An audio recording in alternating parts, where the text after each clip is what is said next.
Good morning, everybody. My name's John. I'm a recovered alcoholic, and I kind of felt compelled to share this with you and make a video of it. I if you're reading this book, it's the Big Book of Alcoholics Anonymous, and you're looking for some form of meditation in the morning. A lot of people read the Daily Reflection or the 24 Hours a Day, which is a Betty Ford book that people from Alcoholics Anonymous read. But this was something I was taught, and I found the Program of Action and Recovery in the Big Book of Alcoholics Anonymous. This is the first 164 pages. And since I've been out of detox and had this spiritual experience and been moved spiritually, I've been reading these pages every morning, and I wanted to share it with you. So if you looking for something to do in the morning for some inspiration and direction, this is definitely the way that I've used, and it's been effective for the next 24 hours of my day and my sobriety and my recovery. So if you have your big book, it starts on page 60. For those that are new or not new, just read along. There's a couple prayers in it, so just read along with me or just listen, and then we can go from there. So it starts on page 60. We're going to read page 60 to 63 in the big book, a portion of page 76, and page 84 to 89.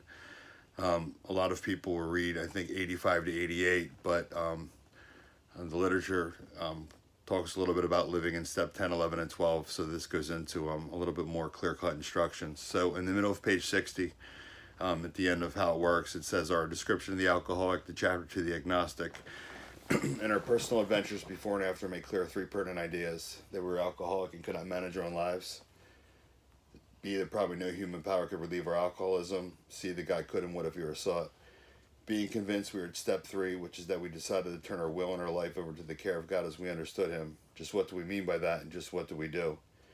The first requirement is that we be convinced that any life run on self-will can hardly be a success. On that basis, we're almost always in collision with something or somebody, even though our motives are good. Most people try to live by self-propulsion. Each person is like an actor who wants to run the whole show. He's forever trying to arrange the lights, the ballet, the scenery, and the rest of the players in his own way. If only his arrangements would stay put, if only people would do as he wished, the show would be great. Everybody, including himself, would be pleased. Life would be wonderful. In trying to make these arrangements, our actor may be sometimes quite virtuous. He may be kind, considerate, patient, generous, even modest and self-sacrificing. On the other hand, he may be mean, egotistical, selfish, and dishonest, but as with most humans, he is more likely to have varied traits. What usually happens? The show doesn't come off very well. He begins to think life doesn't treat him right. He decides to exert himself more. He becomes on the next occasion still more demanding or gracious, as the case may be. Still, the play does not suit him. Admitting he may be somewhat at fault, he is sure that other people are more to blame. He becomes angry, indignant, self-pitying. What is his basic trouble? Is he not really a self-seeker even when trying to be kind? Is he not a victim of the delusion that he can wrest satisfaction and happiness out of this world if he only manages well? Is not evident to all the rest of the players that these are the thing he wants, and do not his actions make each of them wish to retaliate, snatching all they can get out of the show? Is he not even in his best moments a producer of confusion rather than harmony? Our actor is self-centered, egocentric as people like to call it nowadays. He's like the retired businessman who lolls in the Florida sunshine in the winter, complaining of the sad state of the nation. The minister who sighs over the sins of the 20th century. Politicians and reformers are sure all would be utopia if the rest of the world would only behave. The outlaw safecracker who thinks society has wronged him, and the alcoholic who has lost all and is locked up. Whatever our protestations, are not most of us concerned with ourselves, our resentments, or our self-pity? Selfishness, self-centeredness, that we think is the root of our trouble. Driven by 100 forms of fear, self-delusion, self-seeking, and self-pity, we step on the toes of our fellows and they retaliate. Sometimes they hurt us, seemingly without provocation, but we invariably find that sometime in the past we have made a decision based on self, which later put us in a position to be hurt. So our troubles, we think, are basically of our own making. They arise out of ourselves. And the alcoholic is an extreme example of self-overrun riot, though he usually doesn't think so. Above everything, we alcoholics must be rid of this selfishness. We must, or it kills us. God makes that possible. And there often seems no way of entirely getting rid of self without his aid. Many of us have had moral and philosophical convictions galore, but we cannot live up to them even though we'd like to. Neither could reduce our self-centeredness much by wishing or trying on our own power. We had to have God's help. This is the how and why of it. First of all, we had to quit playing God. It didn't work. Next, we decided that the hereafter in this drama of life, God was going to be our director. He is the principal and we are his agents. He is the father and we are his children. Most good ideas are simple, and this concept was the keystone of the new and triumphant arch to which we pass through freedom. Just want to show this quickly. We're going to the top of page 63. These are the step 3 promises, which make it very, very powerful even before taking the third step prayer. It goes on and says, when we sincerely took such a position, all sorts of remarkable things followed. We had a new employer, being all powerful. He provided what we needed if we kept close to him and performed his work well. Established on such a footing, we became less and less interested in ourselves, our little plans and designs. More and more we became interested in seeing what we could contribute to life. As we felt new power flow in, as we enjoyed peace of mind, as we discovered we could face life successfully, as we became conscious of his presence, we began to lose our fear of today, tomorrow, or the hereafter. We were reborn. We are now at step 3. Many of us have said to our Maker as we understood him, God, I offer myself to thee, to build with me and to do with me as thy wilt. Relieve me of the bondage of self that I may better do thy will. Take away my difficulties, that victory over them may bear witness to those I would help of thy power, thy love, thy way of life. May I do thy will always. We thought well before taking this step, making sure we're ready, that we could at last abandon ourselves utterly to him. We found it very desirable to take this spiritual step with an understanding person, such as our wife, best friend, or spiritual advisor. But it is better to meet God alone than with one who might misunderstand. The wording was, of course, quite optional, so as long as we expressed the idea, voicing it without reservation. This was only a beginning, though if honestly and humbly made, in effect, sometimes a great one was felt at once. Now we're going to go to page 76. And 76 moves on to step 6 and 7. Page 76, it's the second sentence. So it goes, if we can answer to our satisfaction, if we look at step 6, we're actually going to start reading the second sentence. We've emphasized willingness as being indispensable. Are we now ready to let God remove from us all things which we admitted are objectionable? Can he now take them all, every one? If we still cling to something we will not let go, we ask God to help us be willing. When ready, we say something like this. My Creator, I am now willing that you should have all of me, good and bad. I pray that you now remove from me every single defect of character which stands in the way of my usefulness to you and my fellows. Grant me strength as I go out from here to do your bidding. Amen. We have then completed step 7. Now we need action and more action, without which we find that faith without works is dead. Let's look at steps 8 and 9. We have made a list of all persons we had harmed to whom we are willing to make amends. We made it when we took inventory. We subjected ourselves to a drastic self-appraisal. Now we go out to our fellows and repair the damage done in the past. We attempt to sweep away the debris which is accumulated out of our effort to live on self-will and to run the show ourselves. If we haven't the will to do this, we ask until it comes. Remember, it was agreed at the beginning that we go to any length for victory over alcohol. Now we're going to move to page 84. It talks about steps 10, 11, and we're going to move on to 12. When you get to page 84, it's going to be right in the middle. I guess it would be the second paragraph. It starts with this thought.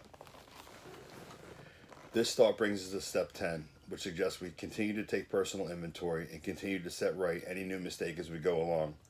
We vigorously commence this way of living as we clean up the past. We have entered the world of the Spirit. Our next function is to grow in understanding and effectiveness. This is not an overnight matter. It should continue for a lifetime.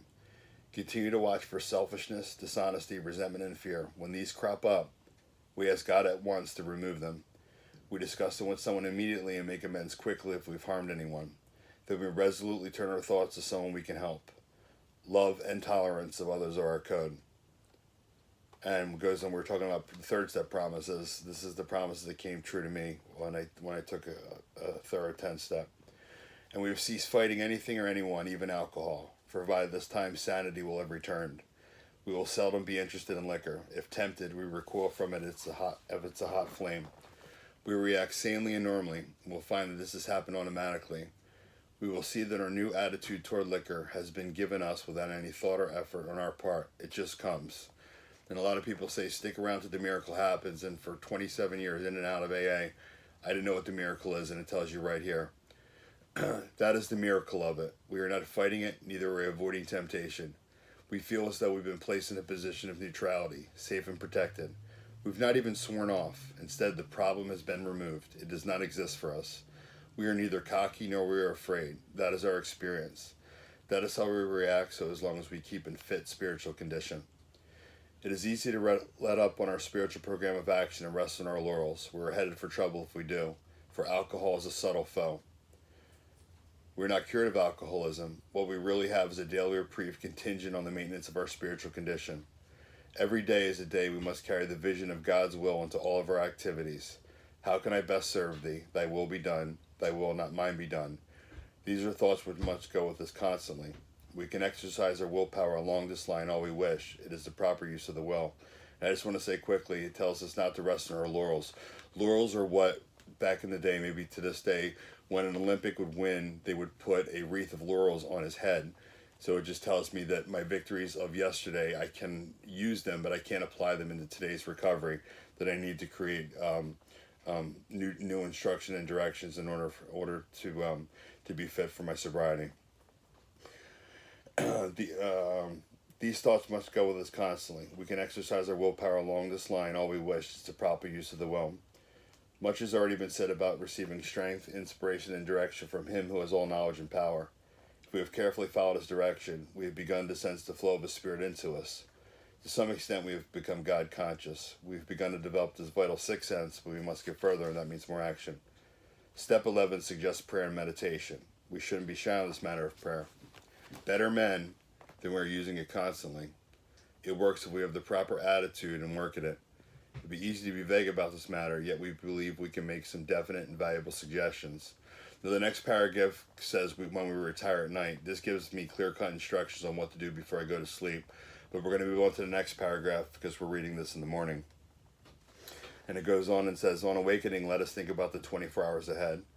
We consider our plans for the day. Before we begin, we ask God to direct our thinking, especially asking that it be divorced from self-pity, dishonest or self-seeking motives. Under these conditions, we can employ our mental faculties with assurance, for after all, God gave us brains to use. Our thought life will be placed on a much higher plane when our thinking is cleared of wrong motives. In thinking about our day, we may face indecision. We may not be able to determine which course to take. Here we ask God for inspiration, an intuitive thought or a decision. We relax and we take it easy. We don't struggle. We're often surprised how the right answers come after we try this for a while. What used to be the hunch or the occasional inspiration gradually becomes a working part of the mind. Being still inexperienced and having just made conscious contact with God, it is not probable that we're going to be inspired at all times. We might pay for this presumption in all sorts of absurd actions and ideas. Nevertheless, we find that our thinking will, as time passes, be more and more on the plane of inspiration. We come to rely upon it. We usually conclude this period of meditation with the prayer that we be shown all through the day what our next step is to be, that we be given whatever we need to take care of such problems. We ask especially for freedom of self-will and are careful to make no requests for ourselves only. We may ask for ourselves, however, if others will be helped. We are careful never to pray for our own selfish ends. Many of us have wasted a lot of time doing that. It doesn't work. You can easily see why. Like before, I used to say, God grant me thy wishes instead of thy will be done. It goes on and says, if circumstances warrant, we ask our wives or friends to join us in morning meditation. If we belong to a religious denomination which requires a definite morning devotion, we attend to that also. If not members of religious bodies, we sometimes select and memorize a few set prayers which emphasize the principles we have been discussing. There are many helpful books also. Suggestions about these may be obtained from one's priest, minister, or rabbi. Be quick to see where religious people are right. Make use of what they have to offer. As we go through the day, we pause, when agitated or doubtful, and ask for the right thought or action. We constantly remind ourselves we are no longer running the show, humbly saying to ourselves many times each day, thy will be done. We are then in much less danger of excitement, fear, anger, worry, self-pity, or foolish decisions. We become much more efficient. We do not tire so easily, we're not burning up energy foolishly as we did. We're trying to arrange life to suit ourselves. It works. It really does. We alcoholics are undisciplined, so we let God discipline us in the simple way we have just outlined. But this is not all. There is action and more action. Faith without works is dead. The next chapter is entirely devoted to step 12. And this is our last page.